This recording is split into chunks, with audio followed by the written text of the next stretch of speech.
45. Happiness. The word blessed in the Bible is a translation of a Greek word meaning very happy. Our Lord in the Beatitudes, Matthew 5:3-12, tells us what true and great happiness means.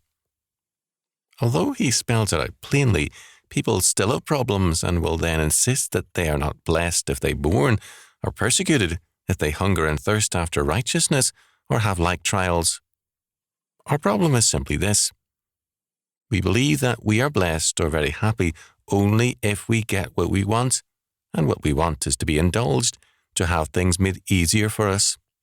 This obviously is not our Lord's view of blessedness. In fact, what we call happiness can be a curse at times.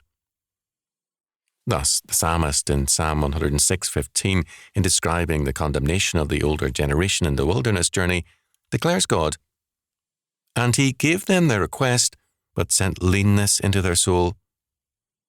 We need to assess our idea of happiness. Is it humanistic?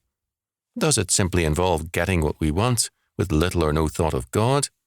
But we are God's property, and we cannot live as though his total claim upon us were non-existent.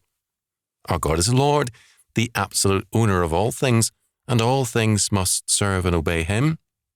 For us to seek happiness or blessedness apart from the Lord and his purposes is to deny him and to claim a non-existent independence from God. To deny God is finally to deny life and happiness and to choose death. Proverbs 8:36. Moreover, happiness on our Lord's terms is more than simply problems and battles. It's also victories, as the Beatitudes make clear. Theirs is the kingdom of heaven. The meek shall inherit the earth. They shall be filled and comforted, and so on. Are you seeking happiness on your own terms or the Lord's?